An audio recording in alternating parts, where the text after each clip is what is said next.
Hey, what's up, everybody? Karma Cash Flow here, and welcome to the live stream. Today is a really big day, but before we get into our guest and what we're going to be getting into today, just really quickly, just want to tell you a little bit about what I've been doing the past 10, 11 days for the entire month of August. So I am doing this challenge called LEDA, and LEDA stands for Live Every Day in August. So for the entire month, I'm going live, sharing tips, strategies, tactics on how to build passive income online, how to work from home. You know, with everything going on in today's world, there's, you know, a lot of people that are out of work, they're at home, and, you know, I really wanted to help them that make money while they're at home so that, you know, they don't have to rely on that typical 9 to 5 that, you know, they got let go from.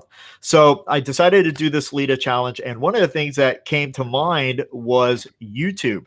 And YouTube, I feel, is a great way to make additional money on the side and utilize it for your business. So I'm not an expert on YouTube personally, so I decided I would go ahead, bring an expert on that knows just about everything there is on YouTube. So I wanted to bring on my good friend, Nick Nimmin. How's it going, Nick? Fantastic, Karma. I'm so pumped up to be here, man. So awesome and excited to have this conversation here with you today, talking about YouTube and, you know, just helping people out online for people that are interested in doing anything related to YouTube. This is going to be the conversation to listen to for that for that topic. Yeah, but super pumped to be here. Yeah, man. So excited for you to be here. Was nervous as well before we started, but now, you know, nerves gone. But so for those that are watching here that may not know who you are, maybe live or in the replay, can you tell us a little bit about who you are and what your channel's about? Absolutely. My name is Nick. I teach people how to grow YouTube channels, make videos, and all types of YouTube and video related things. That includes live streaming as well, by the way. But basically, my entire YouTube channel is a resource for content creators. So if you go to my YouTube channel and you make videos for YouTube, there is not one video on my YouTube channel that is not for you. So if you're looking for anything related to YouTube and you're trying to get a deeper understanding, because YouTube is hard, there's a lot of stuff that you got to learn, then definitely head over to my channel and check it out. You'll learn a ton. Yeah. So I had a question. All right. This is something that I actually got asked by one of my clients, is that can YouTube be a legitimate business all its own, or is it just something that is kind of attached to an already pre-existing business? Without question, YouTube can be a business all of its own. And a lot of content creators do just have YouTube as their primary business, their primary source of income. However, it's just like with anything else, it's wise to diversify. So when it comes to YouTube, in order to turn YouTube into a full-time income, of course, it's going to be dependent on where you live and, you know, what your personal standards are in terms of lifestyle and things like that. But when it comes to generating a full-time income just from YouTube ads, it can get, you know, you got to get a lot of views, and getting a lot of views on YouTube to make that sustainable, it's a challenge. It's not that it's not possible. It's just that it's a challenge. So because of that, it's a really good approach to make sure that you are diversifying with things like affiliate marketing, sponsorships. If you do have an outside business, or if you want to create one, then YouTube is a fantastic avenue for that, because basically what you have when you have a YouTube channel is you have a stage to stand on. And the amount of people that you get in front of really is dependent on the skills that you develop along the way and how good your content is and how well people respond to it and so on.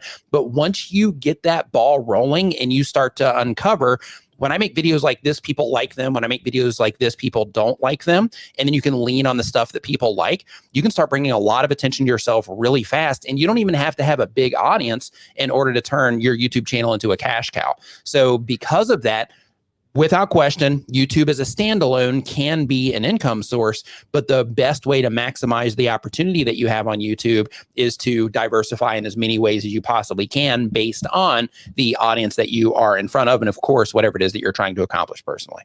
Right. So you mentioned something about, you know, looking at analytics and so forth and seeing what works, what doesn't. What are like some of the top metrics that we should be looking at? Because I know that when I first started on YouTube, you know, I'm an analytical person. I love to look at data, but YouTube kind of confused me a bit. I didn't know where to look at, what metrics I should be watching. What are some of those that for our audience that, you know, a small YouTuber might want to look at? Sure. So when it comes to your YouTube analytics, the very first thing that you have to think about in order to get everything working for you in your favor, the first thing that you have to think about is what is it that YouTube wants, right? What YouTube wants is YouTube wants to give a viewer an awesome experience, right? They want people to click on your content so that when they show it to people, it's not wasting that impression. And then they want that person to enjoy that content that they watch. So what you do in that situation is you say, okay, well, in order to identify how good I am at getting people to click on what it is that I'm doing, I can look at my click-through rate. Now, a lot of people will look at their click-through rate, and YouTube gives us this information inside of your analytics. But a lot of people will look at the click-through rate, and the only thing they'll consider is the thumbnail. But in reality, when it comes to your click-through rate, there's different things that can impact your click-through rate as well. The topic of your video. If the topic itself just doesn't have a wide audience for it, or just the interest in that topic isn't high, then of course it's going to drive down your click-through rate. If your thumbnail itself, it doesn't resonate with the people that they're showing it to, that also is going to drive down your click-through rate. And if the title is not in some way complementing or adding to what's going on in your thumbnail, then that title can also hurt your click-through rate as well. So because of that, you have to look at it all objectively, and you have to look at it and say, okay, well, you know, my click-through rate is low, but is it just because of my thumbnail? Could I do better on my title? Is the topic, do I just not have that much opportunity with this specific topic that I'm talking about? Because that is the thing. So your click-through rate is extremely important on YouTube. And one thing to remember is that the averages across YouTube are between 2 and 10%. And that's not, like, they don't define what that 2 and 10% is in terms of the niche that it happens to be in or anything like that. They just say 2 and 10%, and they also don't define the impressions either.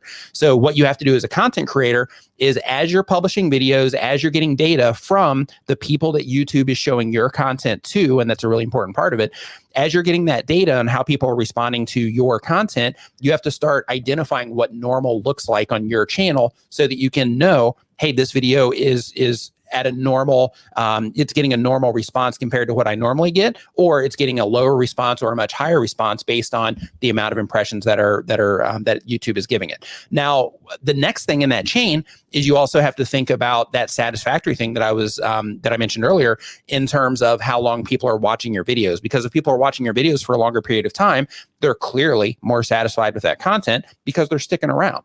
Now, with that said, if you have a 10-minute video, people don't have to stick around for 5 minutes for YouTube to deem it satisfactory. The closer to that 10-minute mark that you get, the higher the satisfaction, because people aren't leaving, right? But you don't have to have 10 minutes of watch time for a 10-minute video in order for YouTube to deem it satisfactory. So what you have to do, again, is you have to start identifying within your channel, what is it in my content, in terms of my click-through rate, in terms of my audience retention, that is an acceptable level on my YouTube channel based on the other content that I have. And then you can start basically identifying what your baselines are for everything it is that you're doing, so that you can start nailing it and knowing that you're heading in the right path. When you start having videos that perform better or perform worse than each other, you can start identifying which way is the right way to go.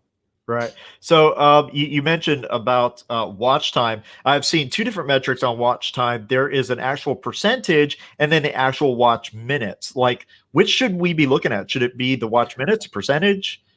Both are important, but the total amount of watch time that you're generating is what's most important. So that's why I was saying before that you don't have to have, 10 minutes worth of watch time on a 10-minute video. If you get half of that based on your space, based on how people respond to content around the type of content that you make, then, half of that might be acceptable, or, 2 minutes and 30 seconds might be acceptable based on the type of content that you make. So what you have to start identifying over time is, with the amount of impressions that I have with this particular video, this is the click-through rate that I'm getting for it. This is the general retention that I'm getting on it. And this is also the general amount of engagement that I'm getting on it overall. And then you build out that baseline based on how people are responding to what it is that you're doing specifically. Does that make sense? Yeah, absolutely. And within the audience retention also, just to stack on that a little bit more, another thing that will also give you insight on how your videos are performing against other videos on the platform is, within that same audience retention report, you also have the absolute audience retention, and then you have the relative audience retention. The relative relative audience retention, you switch to that from a drop down, and that will actually show you a graph of how your videos compare to other videos on the platform of the same length as well. So you can also get an idea of how you're competing against other people on the platform in terms of your watch time that you're getting. But when it comes to your click-through rate, your watch time, the engagement that you're getting, those are just some of the things that YouTube is measuring, but they're the most important things that YouTube is measuring because those are what are dictating, you know, a high level of response from the viewer. But one thing that you have to think about is when it comes to YouTube giving your videos and you're giving your video impressions or showing it to people, if you're not familiar with what an impression is, it's basically when they show your video to somebody on the platform. In order for them to keep showing your content to people on the platform, your videos have to perform. But if you notice, hey, YouTube doesn't seem to be showing my videos to a lot of people, it might not be your click-through rate, it might be your retention, or it might not be your retention, it might be your click-through rate, or it might be not be either of those. It might be that nobody's sharing your content or nobody's liking it or nobody's commenting. Just people aren't really interacting with your content that much. Therefore, it's not getting much promotion on the, I don't want to say promotion because it's the wrong way to look at it. Not getting much exposure on the platform. Yeah, right. Now, are there any tools that we need for building this YouTube business? You know, I know you talk a lot about TubeBuddy. Is that something that we would want to have in our toolbox? You know, in my opinion, TubeBuddy, it's the #1 browser plugin for YouTube content creators, and not to pitch TubeBuddy, but it's my favorite of all the YouTube tools. However, and every YouTuber should have TubeBuddy without question, but it's also important to think, when I'm building a house, I use a bunch of different tools. When I'm building an online business of any kind, I use all kinds of different tools. When I am doing anything, I'm using a bunch of different kinds of tools. To make this video or to make this live stream right now, we're using a bunch of different tools, right? We got cameras, we got microphones, all that stuff. When it comes to the things that you can use to help you get a deeper understanding of what's going on in your YouTube channel, to help you, test your thumbnails, to help you optimize your videos for search and things like that, use everything. And the reason that you should use everything is because if this is something that you're wanting to do seriously and you're wanting to generate an income, or you're wanting to generate leads or sales or whatever your purpose is for your YouTube channel, like, use it all. Because, you know, you're just adding to your toolkit. And some of them you're going to notice, you know, like TubeBuddy, for example, they're the only one with the A/B testing feature. So in that situation, you're going to be like, okay, when I'm testing my thumbnails, I use TubeBuddy without question for most of the stuff. And that's why TubeBuddy is awesome. They've got pretty much all of it covered. However, you are going to notice with some of the other things that there might be a different stat that you personally like to look at, and you'll want to use that particular tool for that. And there's a nice handful of tools. There's some that people talk about in the community and some that are more, enterprise. I don't know if enterprise is the right level, but more agency level tools as well. And then there's some things that you can use that are not even made for YouTube, but you can use them for your YouTube channel as well, like SEMrush, for example, to where, you know, if you have any type of SEO experience, then you're probably familiar with SEMrush. And you can also use that as one of the tools for your YouTube channel as well, even though it does come, you know, with a heavier price tag than the other tools do. Yeah, no, I definitely believe in tools. You know, I like to teach that what we do here is building businesses. I don't consider it a hobby. I consider it a business. And with any business, you need to have a few key, you know, tools in place in order to build, grow, and scale that business. And talking about business, because I think of everything that we do here, whether, you know, I teach financial education, but I teach how to build courses, memberships, do affiliate marketing and so forth. That's all business. With YouTube, is it something that you need to have like a legitimate business plan for? And if so, what would that business plan actually look like? It's not something that you have to have. Like, some people will approach YouTube as well, I'm just going to upload videos and I'm going to see what happens, right? That's kind of how I started, right? No kind of to it. That's how I started. I came onto YouTube to start collecting email addresses. So because of that, my only thing at the time was I just got to make videos that people will opt in for. Well, they'll go to my opt-in for. Like, that was my only purpose at the time. But I didn't think, okay, well, I'm building a business out here and I'm doing, you know, this, that, or the other thing. It was just, hey, I'm just trying to collect some emails here. But the better approach to take, of course, if you're a business-minded person, is, okay, not only am I trying to generate income from this, but what all can I do with this to actually turn it into something that is generating a serious amount of income for me? And if that is your approach, then without question, you would need a business plan of some kind. But just like with anything else, you got to think of, okay, if I'm going to do this, then what is my brand going to look like across the internet? What is it that I'm actually going to have as my goal for this? If it's income, then income is the main thing that I'm going to track. I don't care how many subscribers I get. What I care, if my main goal is to generate a business from this, my my primary metric that I'm tracking is how much income am I generating from this, and my content decisions are going to be based around the things that drive the most income. It's not going to be based on the things that drive the most subscribers. It's going to be based on the things that drive the most income, because you're doing this as a business, and the purpose of starting a channel is the business. Now, when it comes to view counts, of course, view counts are important, because view counts, the more views you have, the more opportunities that you have.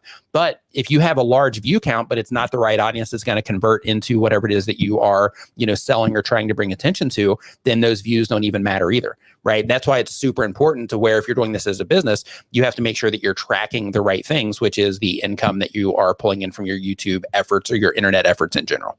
Yeah. So another question, how passive can YouTube be? Like, I know that we can make money off of ad revenue. What are some other resources and ways that we can make money off of YouTube that could literally turn this into a somewhat passive? I know nothing is 100% passive, sure, but what could get us the closest there?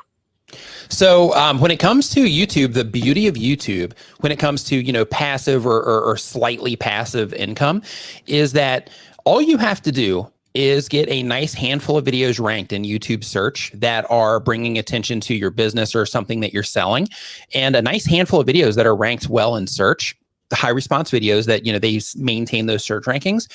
Technically, you can make a nice handful of those videos once they start to rank, once they start generating income, and you can say, okay, these videos have been generating income for me for the last, 3 months, 6 months. You could technically just stop and start working on another channel if you wanted to. And you could rely on those particular videos for probably quite some time if they are, if they continue to rank in search, because you also have the opportunity for them to rank in Google and other search engines as well. So what you do in that situation, if you're targeting search, is you can create a nice handful of videos that are for, like high ticket items as an example, or affiliate items on recurring things and that sort of stuff. Like in your case, maybe it would be ClickFunnels or something along those lines.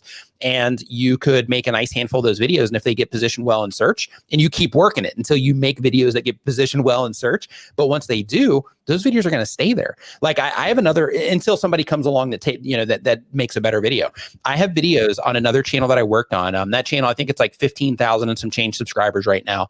But that channel, even though it doesn't get tons of views, I still make money every single month from that channel, and I haven't uploaded to it in 4 years. Oh, wow. So in terms of the power of YouTube continuously bringing you money from just having something, having one of your videos ranked, that's definitely a possibility and something you can do. However, if you really want to maximize what it is that you're doing, then continuously, on a regular basis, uploading videos so that you not only take advantage of YouTube search, but you also are making sure that you're putting out enough content to stay fresh with suggested traffic, stay on people's home pages and things like that. But even old videos, if they perform well in search and then YouTube tries them on home pages and they perform well on home pages, those old videos will still keep, bringing in customers as well. But in terms of it being passive, without question, like if you have a nice stable of videos ranked in search, you can take a month off. You could go, travel or do whatever it is that you wanted to do. You could come back that month later and then say, okay, now I'm going to crank out a nice handful of more videos, and I'm going to, and then I'm going to take off the next month,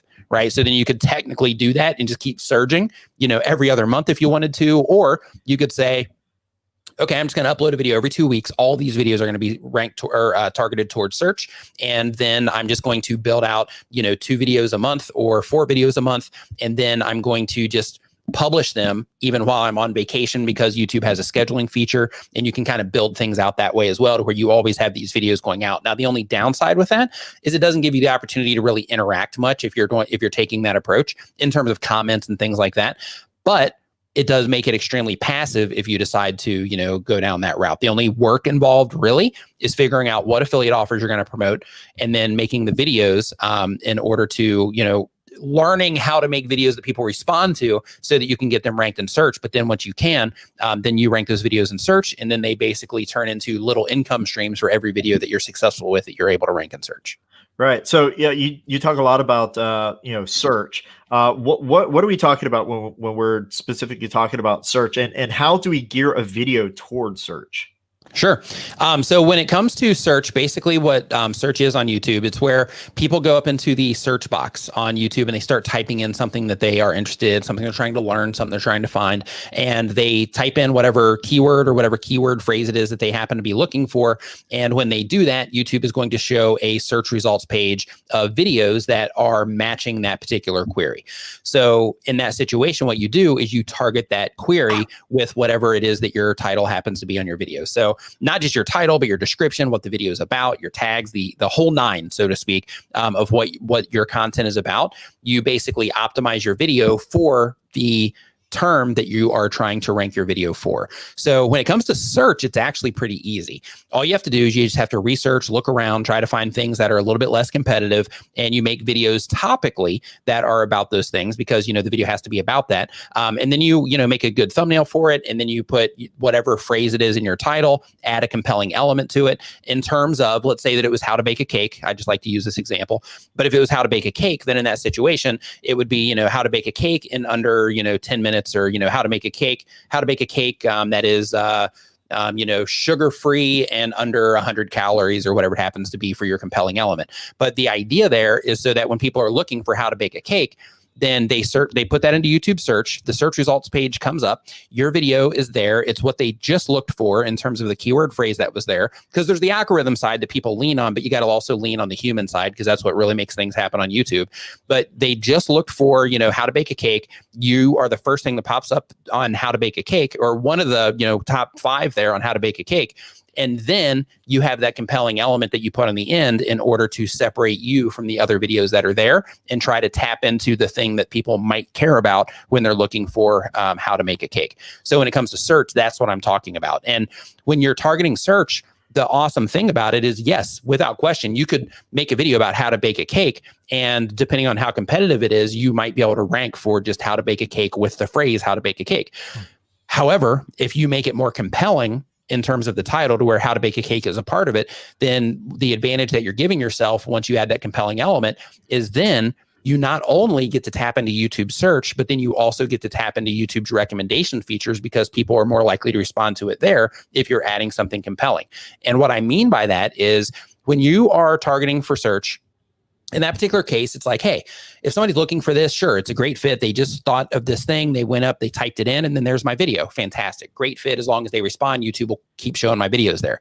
Now, when it comes to YouTube's recommendations features, that's a totally different animal because in that situation, what happens is YouTube is your content, I should say, when somebody logs on to YouTube, just gets shown to people randomly, right? It's content that YouTube is predicting that those people might be likely to watch at that particular point in time, in the location that they're at, on the device that they happen to be watching on, at what time of day it is, and all that good stuff.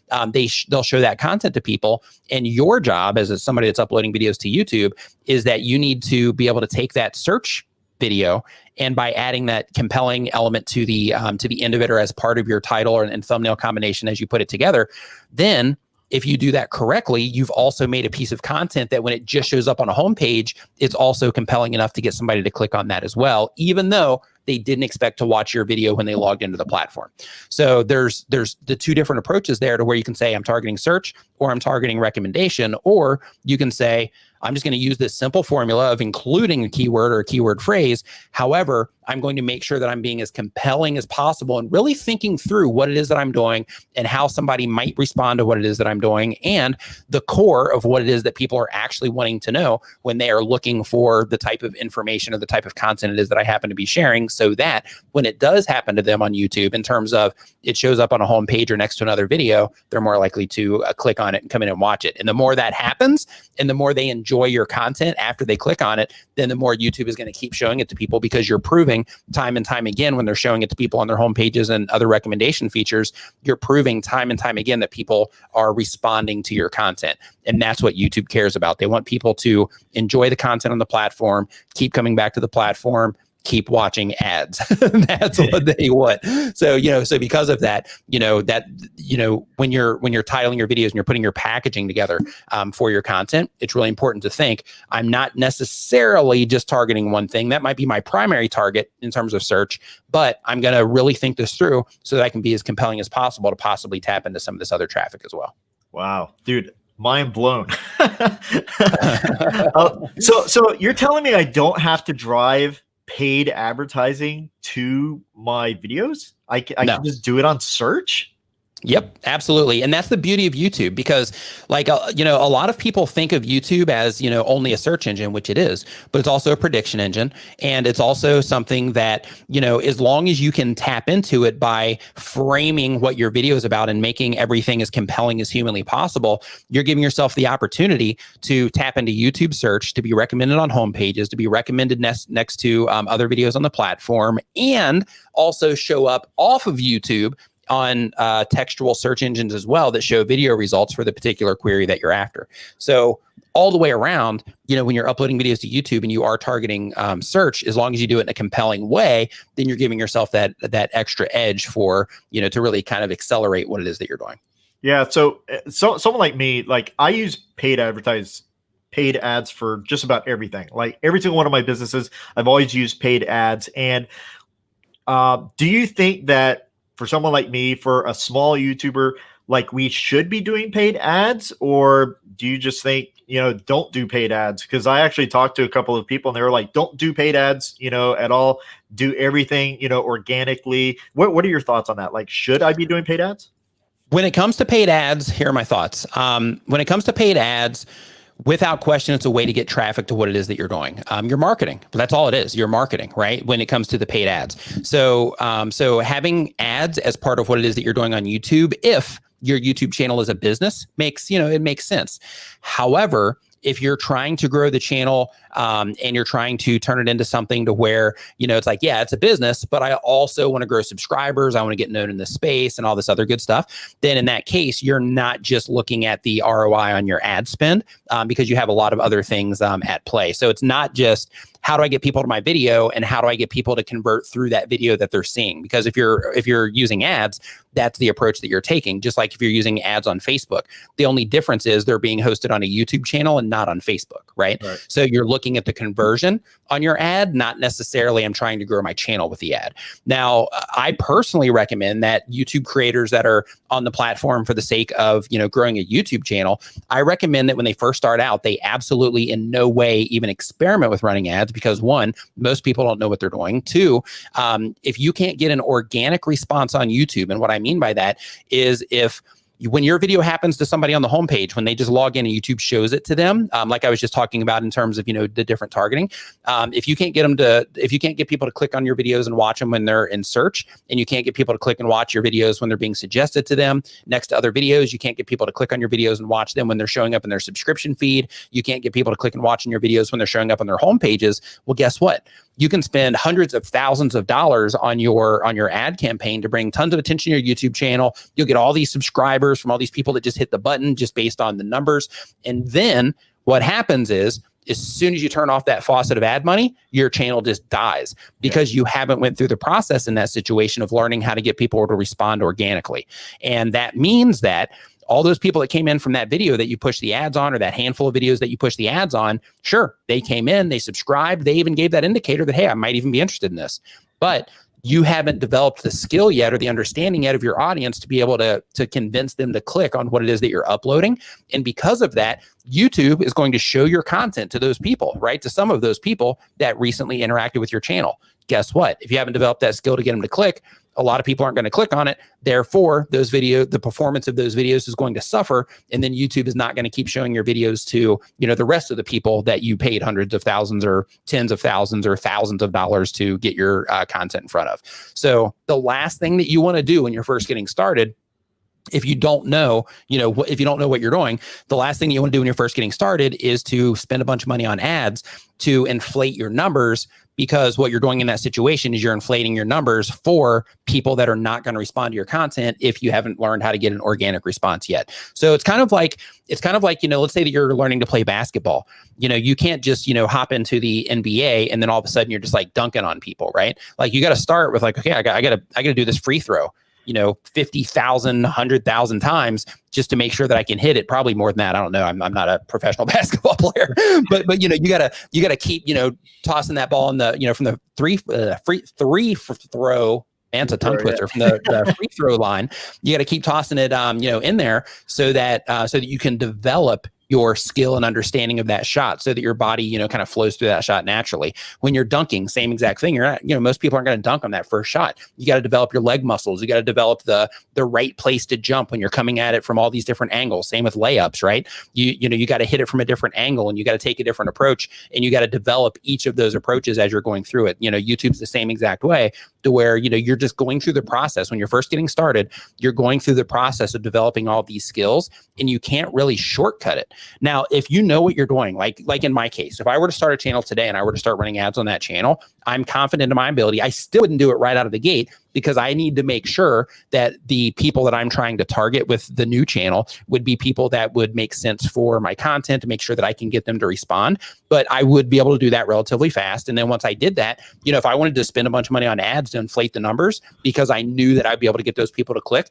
it would make sense. But if you don't know how to do that stuff, if you haven't developed the skill set of making that content that people really enjoy yet or getting them to click, then in that case, you're just going to be throwing your money in the gutter by just trying to inflate your numbers. I know somebody actually worked with them. They came to me because they grew their channel to 9,000 subscribers by paid ads. They have, they're a wealthy person. They have tons of money and they're like, hey, I want to shortcut this thing and I want to, basically blow my channel up and I'm just going to spend a bunch of money to make it happen.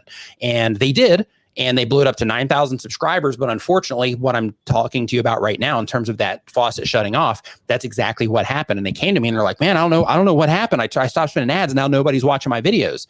And, and I had to go through that conversation with them of, well, because you jumped from here instead of trying to, instead of trying to jump from here instead. And because of that, we had to go through the process of, just simply teaching them how to make videos that people responded to, working on their thumbnails, working on their titles, that sort of thing, so that we could fine tune what it was, that they were doing for their audience. And the funny thing is, and this happens a lot, the funny thing is the amount of work involved in doing that wasn't what they were in for because they just thought I can spend money and then I can make it happen, but they couldn't. They had to go through that process just like every YouTuber that starts out. Doesn't matter if you are making videos from your phone, from a phone that's 5 years old and you're making thumbnails on your phone and you've never been on camera before, they have to start from that particular point so that they can learn how to get that organic response, right? So they didn't want to go through that process anymore because, we kept fine tuning it and they were like, you know what, I'm wasting my time here and I'm just not going to keep doing this. So because of that, I really recommend, and that's not the only time that's ever happened to me. So because of that, I really recommend to people that, you don't try to shortcut things because there isn't really a shortcut in terms of the skill development side. Once you develop the skills, sure, you can shortcut left and right because once you develop the skills, once you develop the networks, all that good stuff, then just like everything else in life, there's always easier paths to take. But in the process of developing the skills required in order to get the results that you're after on YouTube, you got to sweat it out. Unfortunately, you got to sweat it out. Yeah, I did everything backwards when I first started my channel. I started off doing paid ads because, everything that I do, everything I've ever done, I've run traffic to it utilizing paid ads, whether it be Facebook, YouTube, whatever. And so when I started this channel, my first thought is, oh, I'm going to run traffic to it. And so I did. And that's how I got my first 50, 60 subscribers. And then, of course, it was recommended that I not do that. I don't remember if it was you or maybe it was Daryl or someone else. And I stopped and instantly everything stopped. So I wasn't getting any more subscribers. I wasn't getting, the amount of views on my videos. I had no idea what I was doing really. And that's, I really started to delve deep into things like thumbnails and titles and so forth so that I could get that organic traffic because I had no idea what I was doing, honestly. This is a brand new platform for me. Yeah. And that's the thing, and with that, keep in mind, you're coming onto the platform where you already know, how to write headlines, because, you've ran businesses before. You already know how to write headlines. You already know how to, do some of the stuff that's required. And you still have to go through that process of, of fine tuning it. Imagine Bob who has worked in a factory until he's, 40 years old. And then he decides to come on YouTube at 40, and he hasn't really, he's never written a headline. He's never had to grab somebody's attention with text. He's never designed anything or taken an image in any way, shape, or form to where he has, learned to get people to respond through imagery. He hasn't ran ads like you have, right? To where he hasn't learned, hey, people respond to images that are kind of like this. He hasn't went through that process. He hasn't ever been on camera outside of like home movies and things like that. So he doesn't know how to keep people entertained. Imagine the learning curve that comes with, with Bob when he comes onto the platform, right? Like you and me, we have a huge advantage that, we have some of this online stuff behind us. So when we got to the platform, there's already, a little bit of understanding, even though we might not fully get it initially, we still have a lot of tools that we come into the game with compared to a lot of other people that come on the platform, even younger people. If you're 20 and you're coming onto YouTube and you haven't really done anything outside of, like going to school, but you haven't done anything like on the creative side of things, writing headlines and stuff like I just talked about, you're going to have those same hurdles in front of you as well. The only advantage that you have is you probably grew up watching YouTube. You grew up seeing how people put videos together. So you already understand at least somewhat the expectations that people have when it comes to consuming content on the internet. So you have that advantage. But in terms of the nuances, a lot of people that come on, there's a lot of learning that it's a big learning curve, steep learning curve. Oh yeah. I mean, for me, at least, I think the biggest challenge for me wasn't writing like headlines or anything like that, but was the thumbnail, because I'm not a creative person like you are. You're very creative. I don't have a creative bone in my body, to be honest with you. So like when I'm doing a thumbnail, like I'm trying to create a thumbnail in Photoshop, and I have to get my wife. My wife is an artist. So she comes in and she started to help me out, figure out what's the best way to, where should my image be placed and everything. And of course, going through all your videos on YouTube. For someone like me that's very left-brained, not creative at all, what should a thumbnail really consist of? Like, should it have a person's face on it? What is all that about? Everything needs to be tested.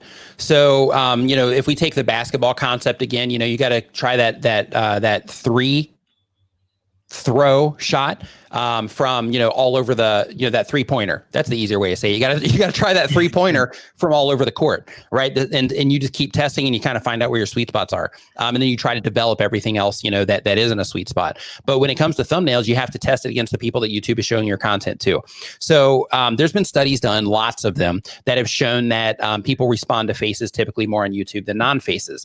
However, one thing that isn't taken into account in those studies is that how many of those channels that are sampled actually have popular YouTubers to where people know who they are and they respond based on that, right?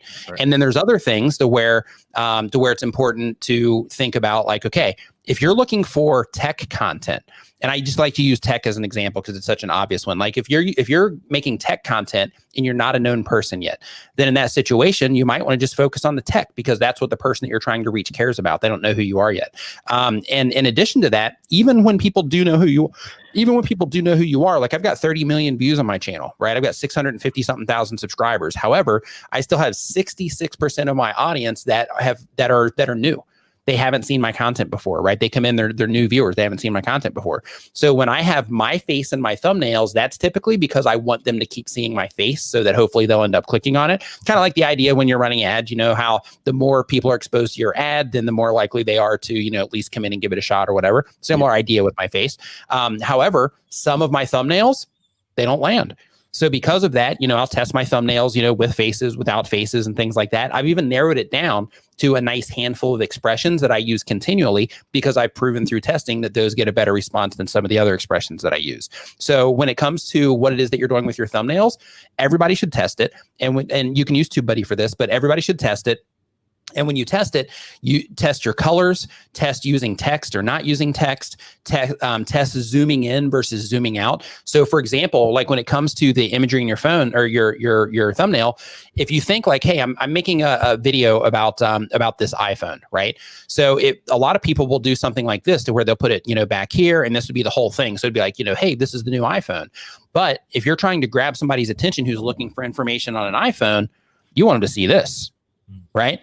To where the only thing that they see is the iPhone, right? Because then that resonates with what it is that they care about. So, you want to test things like that on your channel based on the type of content that you make, and think, all you got to do is just think it through of the people that I'm trying to reach. And this is why it's so important to know who it is that you're actually, going for, who you're making content for.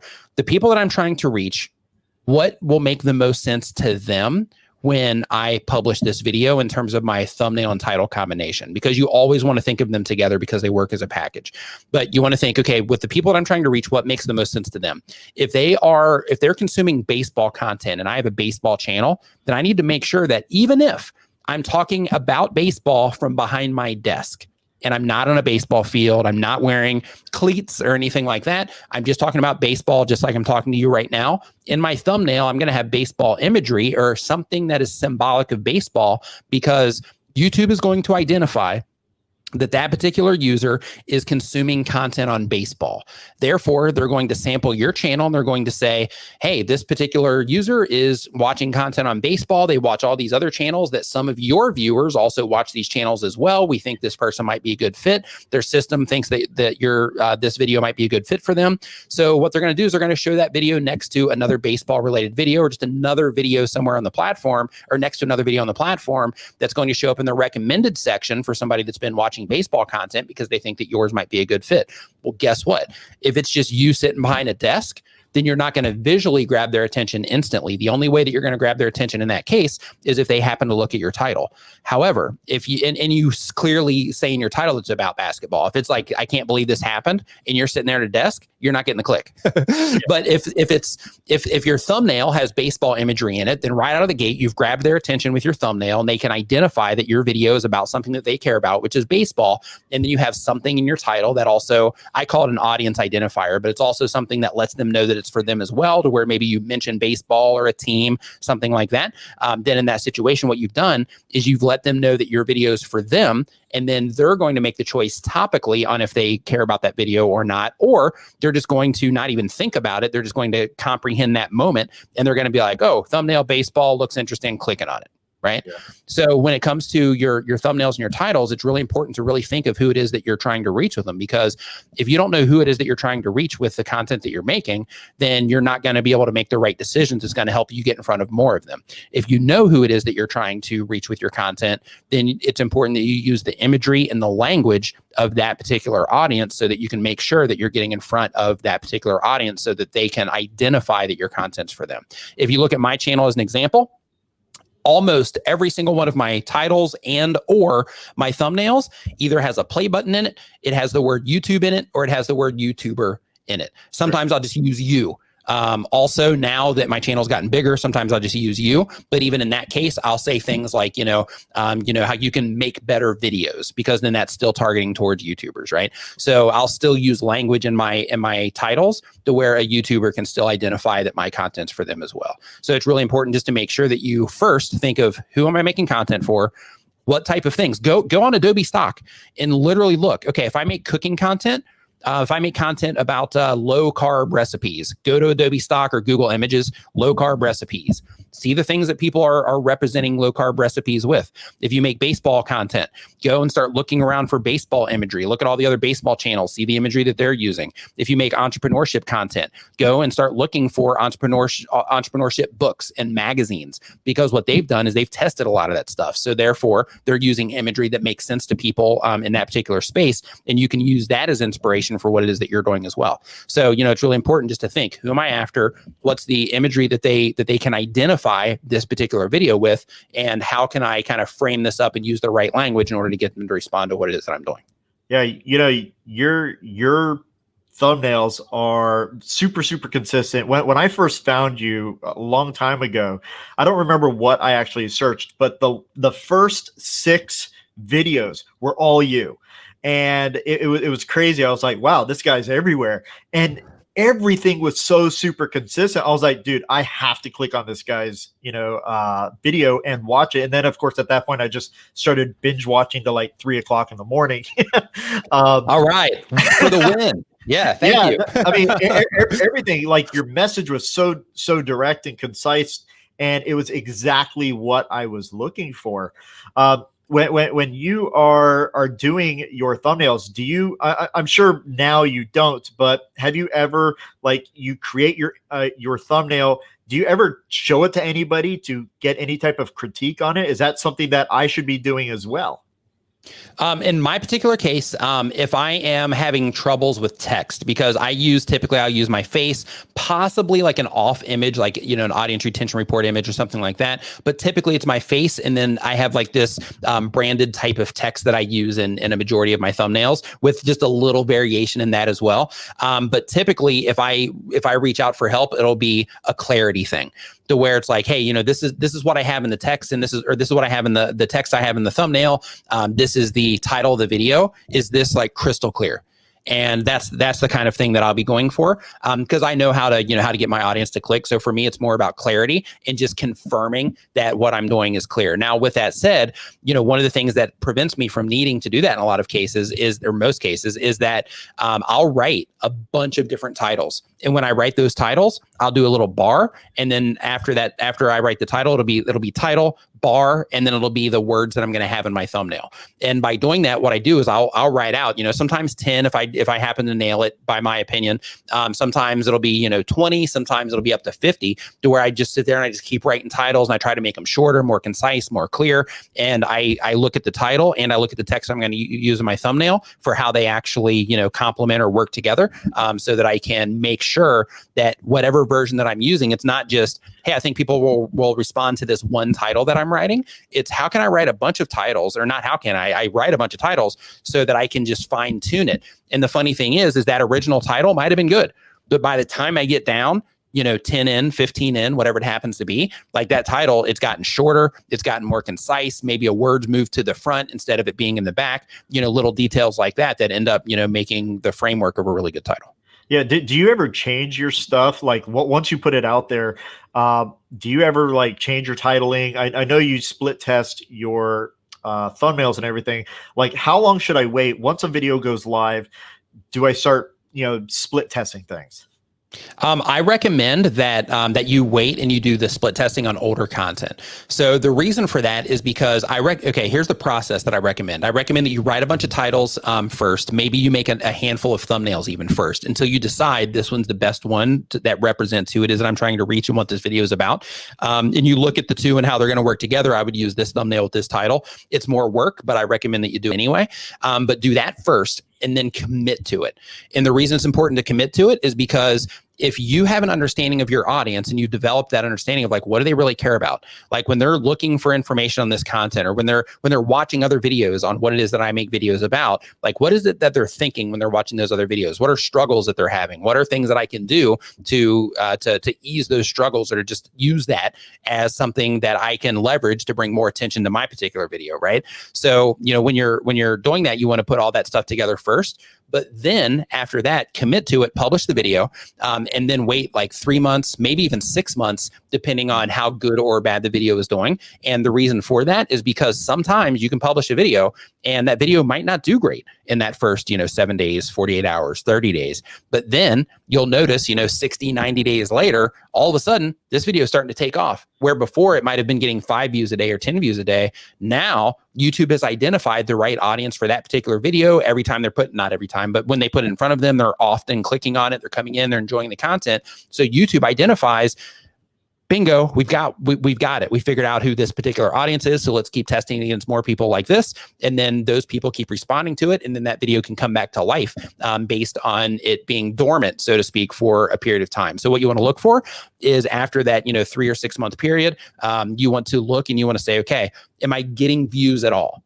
The answer is no. Then go ahead and make some changes to it. But if you are getting views on it, then in that case, say, okay, are the views like rising a little bit? Are they falling a little bit? Are they pretty consistent? If they're consistent, then just sit back again, because 3 to 6 months from now, all the things you're going to learn about your audience between now and 3 or 6 months, you're going to approach that video and how you're packaging it with different eyes. So in that case, look at it and say, okay, with this particular video, what is it that I could do here to make this just a little bit more fine-tuned for the people that I'm trying to reach? From there, you make the adjustment to it, and then you make another video that is similar in topic to that video, and then you try to bring attention to that video from the people that you think would be most likely to interact with that video by making a video, recommending that video in your description, in a pinned comment, and in your end screen, so that you can start to drive some traffic to that video so that you can hopefully help speed up that process of YouTube identifying who's the right people for that video.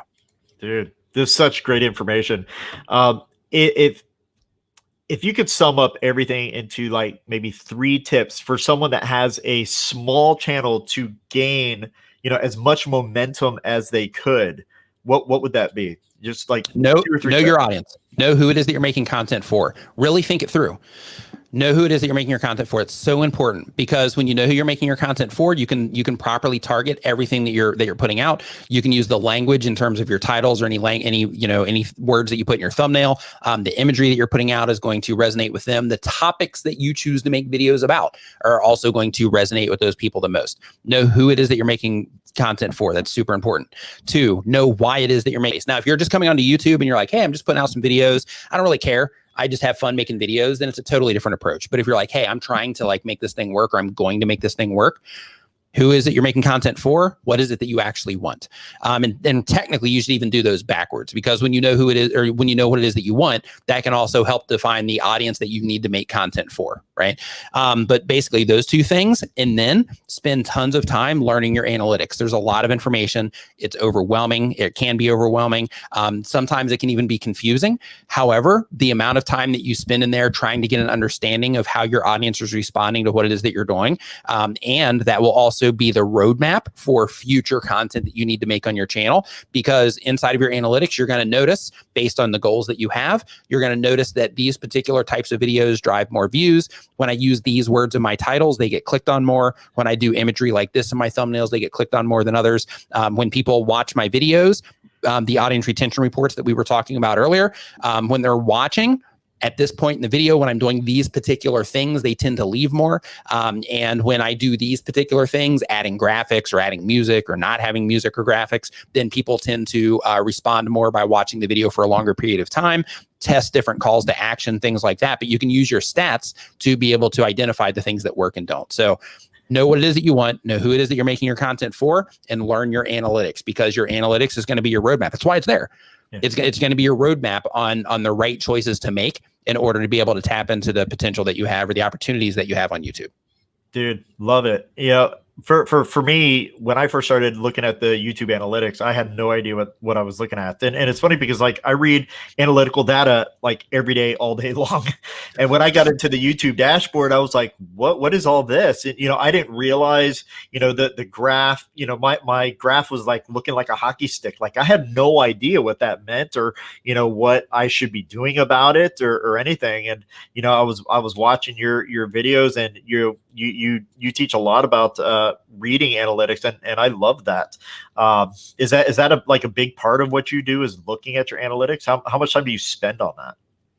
So it's gotten less and less over time, but basically what I'll typically do is I'll go in like once or twice a month, and I'll do like a deep dive on my channel. And that's where I'll go in and I'll create groups on different things that I'm trying to figure out, and I'll test things, and not test things, but I'll group things together so that I can test them against each other. That's what I mean.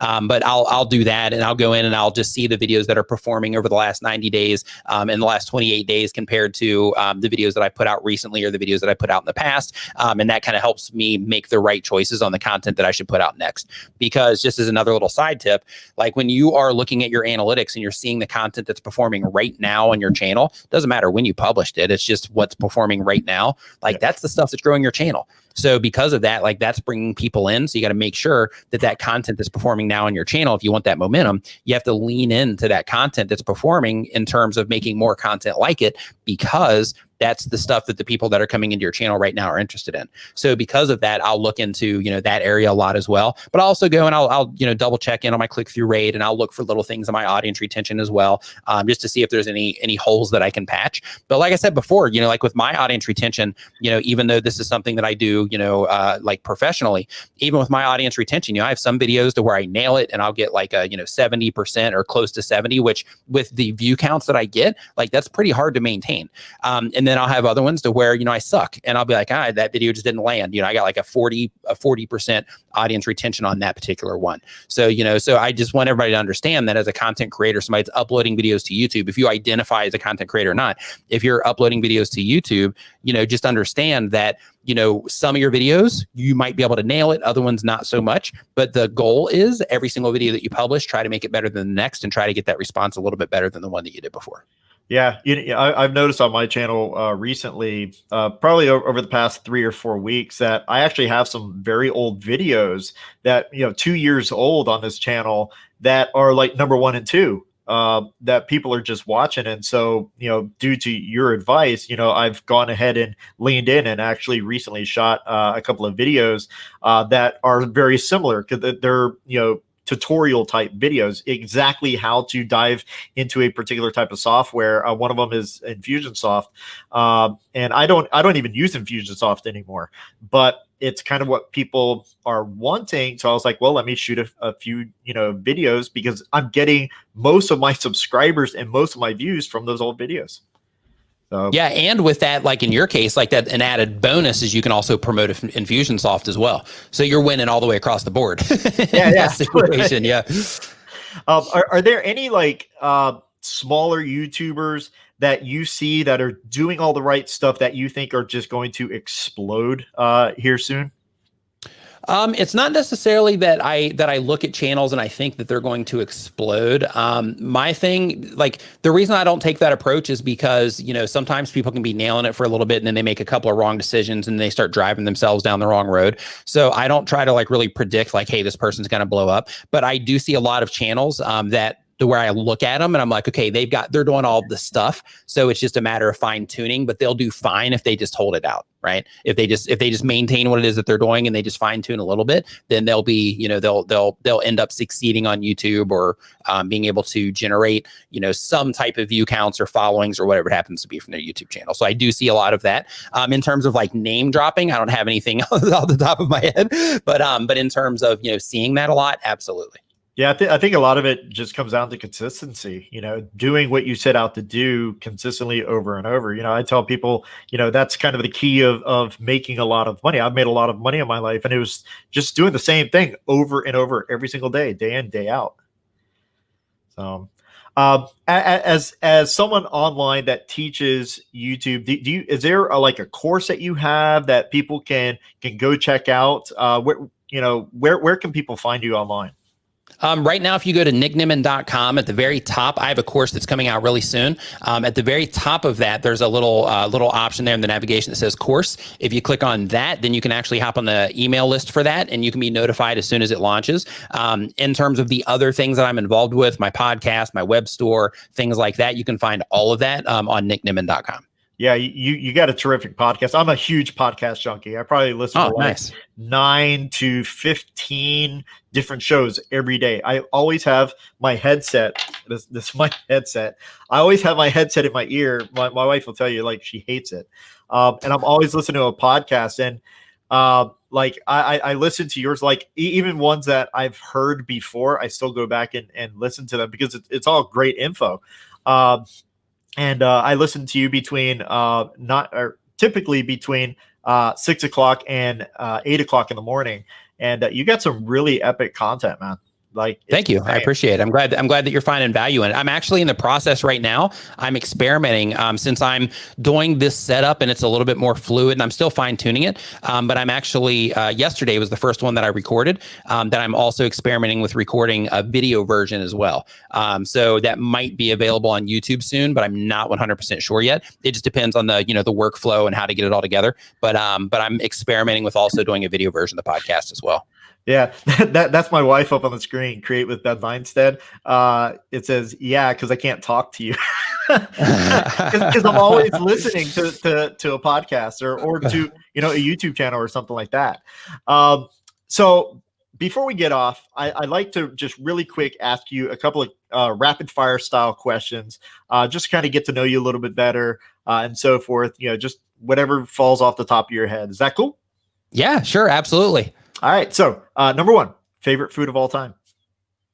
Pizza. Love it. Number 1 place in the world you've ever visited? I would have to say Thailand. I love it here. Yeah, and you know, for those that don't know, Nick actually lives in Thailand. So awesome. YouTube or podcast? YouTube. YouTube or blog? YouTube. Shocked.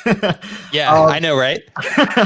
Advertise to cold traffic, yes or no? Yeah, actually. All right. Favorite movie of all time? Man, that's so tough. So, and this isn't a quick bite, but I'm a huge fan of Interstellar. I think it's in my top like 3 maybe.